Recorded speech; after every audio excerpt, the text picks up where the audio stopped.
जय हिंद, आदाब। मैं हूं शमीम जराजपुरी और आप देख रहे हैं खबरों नज़र चैनल। सबसे तेज़ और ताज़ा समाचार देखने के लिए बने रहिए हमारे साथ। अब खबर विस्तार से। अभिवादन स्वीकार कीजिए शमीम जराजपुरी का। मैं इस वक्त मौजूद हूं यूपी की विधानसभा सीट घोसी में, और जहां पर बाई इलेक्शन चल रहा है। ये इलेक्शन बहुत ही दिलचस्प, बहुत ही महत्वपूर्ण चुनाव है।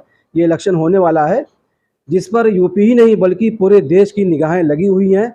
भारतीय जनता पार्टी से जहां अधिकृत प्रत्याशी दारा सिंह चौहान चुनाव लड़ रहे हैं, वहीं समाजवादी पार्टी से सुधाकर सिंह जी चुनाव लड़ रहे हैं। ये चुनाव घोसी का है, घोसी की जनता का है। घोसी की जनता के मुद्दे क्या होंगे, इस चुनाव का विकल्प क्या होगा, चुनाव में क्या चैलेंजेस होंगे। हमारे साथ खबरों नज़र चैनल से बातचीत करने के लिए मौजूद हैं। इन सब मुद्दों पर, जन समस्याओं पर, जनता के मुद्दों पर बातचीत करने के लिए पलना ब्लॉक प्रमुख अनुराग सिंह जी, जो भारतीय जनता पार्टी से पलना ब्लॉक प्रमुख हैं। आप घोसी विधानसभा सीट में आए हैं, इस क्षेत्र में आए हैं, जनता के बीच में जा रहे हैं। क्या है ज़मीनी हकीकत? सोनू भाई धन्यवाद, आपने मुझे कुछ पूछा, क्योंकि जनता तक आप लोगों के द्वारा ही बातें जाती हैं और वो सच जान पाते हैं। आज जनता के बीच जाने में जो हमें परिणाम स्वरूप 5 तारीख का आज ही दिख रहा है कि 50,000 मतों से हम जीतने वाले हैं। लेकिन चुनाव जब भी आता है और भारतीय जनता पार्टी किसी जात बिरादरी में बंध के, किसी परिवार की कि बेटा भतीजा भाई बहन ही उसके हकदार रहेंगे, वो पार्टी नहीं है। तो आज आपके सामने जो मंत्री, विधायक, मेरे जैसे छोटे कार्यकर्ता, प्रमुख जो भी दिख रहे हैं, वह प्रथम भारतीय जनता पार्टी के मुख्य ऊपर से आए आदेश के अनुपालन में एक कार्यकर्ता की तरह जन जन तक पहुंच रहे हैं। चुनाव हम मोदी जी के कार्यकलापों पे जो उन्होंने जनता के लिए किया है, योगी जी ने जो शासन दिया है, इसी जगह पे गुंडा बदमाश अपराधी एक नंगा नाच करते थे, उसके प्रति आज जनता कितनी खुश है, लालायित है। उनकी विधायक की जो सीट थी वो दूसरे पाले में चली गई थी। वो विधायक भी अपनी गलती को स्वीकार करके सुबह का लौटा शाम को घर आ गया है, और आज घोसी की सीट पे भी फिर से कमल खिलने जा रहा है। और ये सीट और यह कमल हम लोग मोदी जी, योगी जी की मेहनत में उनके चरणों में अर्पित करने जा रहे हैं। अनुराग सिंह जी, पार्टियों के बदलने का सिलसिला तो जारी रहता है। एक दल से दूसरे दल में लोग आते जाते रहते हैं, लेकिन समाजवादी पार्टी जिस तरह से बातें कर रही है, जिस तरह का आरोप लगा रही है दारा सिंह चौहान पर कि समाजवादी पार्टी छोड़ के भारतीय जनता पार्टी में चले गए हैं, उन्होंने दल बदल लिया है, तो इसका जवाब आप किस तरह से देना चाहते हैं? 2 पेड़ होते हैं, एक बीजू। तो बीजू पेड़ जो है भारतीय जनता पार्टी है, जो वटवृक्ष बन चुका है।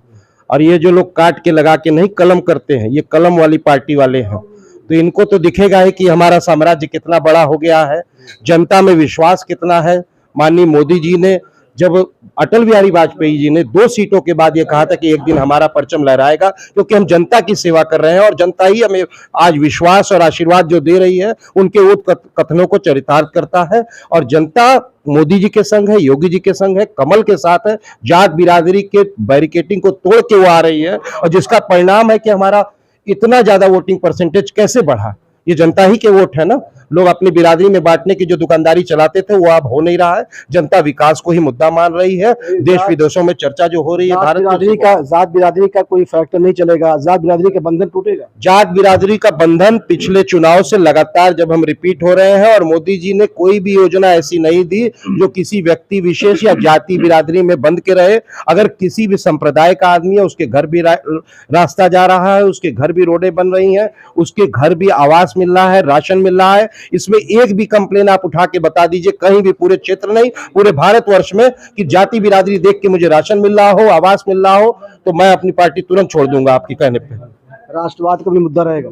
राष्ट्रवाद का मुद्दा तो मुद्दा होना ही चाहिए। राजनीतिक पार्टियों में जो राजनेता अपने परिवार को चलाने के लिए जो नेतागिरी की, जो सेवा भाव की परिभाषा को पूरी तरह से ठुकरा चुके थे, आज मोदी जी और योगी जी के संचालन में आज लोगों को यह मानना पड़ेगा कि नेतागिरी करने आए हो तो जन सेवा करने आए हो, ना कि अपनी बिल्डिंग, कॉलेज, घर बनाने आए।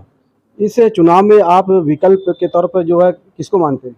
इस चुनाव में विकल्प कोई है नहीं, लड़ाई नहीं है, एक संविधान की एक प्रक्रिया है जिसकी औपचारिकता में हम सब भाई, माननीय सतीश चंद्र द्विवेदी जी बैठे हुए हैं, हमारे अग्रज भी हैं, सारे ऐसे लोगों का हम लोगों को स्नेह भी मिल रहा है, मार्गदर्शन भी मिल रहा है, और चुनाव में बहुत कुछ हम जैसे छोटे कार्यकर्ताओं को सीखने के लिए मिलता है। तो मैं इसलिए आभार व्यक्त करता हूं अपने सभी बड़े जनों का और जनता जनार्दन का, जो मुझे भी काम करने का इसमें भारतीय जनता पार्टी में काम मिल रहा है और मैं कर रहा हूँ। जो दलित हैं, बैकवर्ड हैं, ओबीसी समाज के लोग हैं, तो ये जो समाज है, ये जो बिरादरियां हैं, तो इस चुनाव में जो है इन बिरादरियों के बीच में मोदी जी का, योगी जी का चेहरा दमदार रहेगा।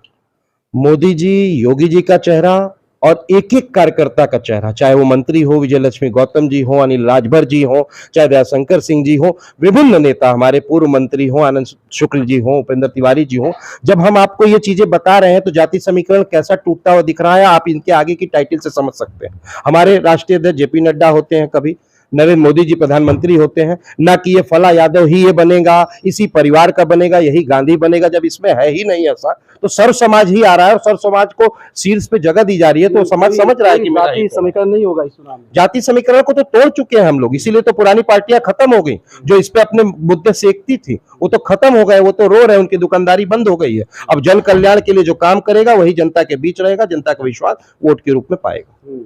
अगर दारा सिंह चौहान चुनाव जीतते हैं तो घोसी की जो जनता है, जो विधानसभा है, तो यहाँ के जन के लिए आप क्या करेंगे विकास को लेकर जो है, और बहुत सारी जो ज़मीनी जो है सच्चाइयाँ हैं, जो जनता से जुड़ी हुई जन समस्याएं हैं, क्या बीजेपी उसको दूर करने का प्रयास करेगी? जबकि बीजेपी ने एक बार मौका दिया है दारा सिंह चौहान को। दारा सिंह चौहान जी ने अपने पिछले कार्यकाल में बहुत अच्छा कार्य किया था। विरोधियों की भाषा ये हमेशा होती है और मैं भी विरोधी होता तो यही कहता कि कुछ नहीं हुआ है, लेकिन ये रोड, ये कॉलेज, ये लाइट, ये विकास खंडों का जो विकास हुआ है, हर जगह जो आवास हुए हैं, कई लाख करोड़ में, क्या घोसी में वो आवास नहीं है 1000-2000? क्या वो राशन मिलने वाले 140 करोड़ की जनता में जिन्हें राशन मिल रहा है, क्या उनकी गिनती यहाँ नहीं है घोसी में? सारे विकास कार्य हो रहे थे। दूसरा प्रतिनिधि दूसरी पार्टी का भ्रमित करके भी जीता था, तब भी हम जन जन के कल्याण के लिए विकास कार्य करते हैं। मैं आजमगढ़ से चल के आ रहा हूं, आजमगढ़ में उन्होंने अपना गढ़ बना के रखा था, उस गढ़ के और किले को भी गिराया गया, और उसके बाद विश्वविद्यालय हो, चाहे पूर्वांचल एक्सप्रेसवे हो, ऐसी लाखों योजनाएं। हम ये नहीं देखते कि हमारा प्रतिनिधि वहां है कि नहीं, हमारी जनता वहां है, भारतवासी वहां है, उसके कल्याण के लिए हम प्रतिबद्ध होकर कार्य करते हैं, भारतीय जनता पार्टी के कार्यकर्ता। ये थे पलहना ब्लॉक प्रमुख अनुराग सिंह जी, जो खबरों नजर चैनल से बातचीत कर रहे थे। यहाँ पर बहुत सारे बीजेपी के वरिष्ठ नेता हैं, कद्दावर नेता हैं, जो विभिन्न जनपदों से आए हुए हैं। सबका साथ सबका विकास बीजेपी सरकार ने जो नारा दिया है, जो एक स्लोगन दिया है, इस नारे को लेकर, मोदी जी के कामों को लेकर, योगी जी के कामों को लेकर और विकास के कार्यों को लेकर ये लोग घोसी की जनता के बीच में जा रहे हैं और जनता से जनसंपर्क कर रहे हैं। और इस चुनाव में बीजेपी के जो अधिकृत प्रत्याशी हैं दारा सिंह चौहान के लिए वोट मांग रहे हैं। सर, ये चुनाव कैसा होगा? आप जनता के बीच में जा रहे हैं, क्या लग रहा है, कमल खिलेगा यहाँ पर? निश्चित रूप से कमल खिल चुका है। कल से हम जा रहे हैं और निचले स्तर पर जा रहे हैं, ग्रामीण क्षेत्रों में भी जाना हुआ है। लोगों में आज भी हमारे देश के सबसे लोकप्रिय नेता मोदी जी और प्रदेश के मुखिया हमारे योगी जी के नेतृत्व में तो सरकारें चल रही हैं, आज भी जनता उनके ऊपर पूरा भरोसा कर रही है। और सबसे बड़ी बात यह है कि सरकार की, चाहे हमारी केंद्र सरकार की हो, चाहे प्रदेश सरकार की हो, जो भी नीतियां हैं, कभी हमने कोई भी भेदभाव नहीं किया। जो योजनाओं का पात्र है उसको योजनाएं दी हैं और उसका प्रतिफल है कि 2 बार उत्तर प्रदेश में हमारी सरकार बनाई है, उत्तर प्रदेश की जनता ने। केंद्र में मोदी जी के नेतृत्व में 2 बार सरकार बनाई है।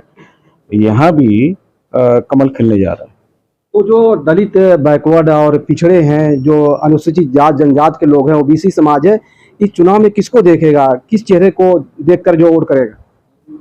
देखिए, समाजवादी पार्टी की सरकार हमारे उत्तर प्रदेश की जनता ने देखी है और बसपा की सरकार भी देखी है, और उससे निजात पाने के लिए ही भारतीय जनता पार्टी पे यहाँ के सभी वर्गों ने भरोसा किया था और उस भरोसे को आज भी उत्तर प्रदेश की जनता कायम किए हुए है। और मैं निश्चित रूप से कह सकता हूँ, सभी वर्गों का साथ, सभी वर्गों का वोट हम लोगों को मिल रहा है और तभी हम दूसरी बार उत्तर प्रदेश की सत्ता में हैं। थे श्री धर्मवीर प्रजापति जी, जो होमगार्ड और कारागार मंत्री हैं, जो खबरों नजर चैनल से बातचीत कर रहे थे। खबरों नजर चैनल के लिए शमीम जराजपुरी, विधानसभा घोसी। ताज़ा और तमाम खबरों को देखने के लिए हमारे चैनल को सब्सक्राइब करें। वीडियो पसंद आए तो लाइक और शेयर करें। खबर और विज्ञापन के लिए संपर्क करें।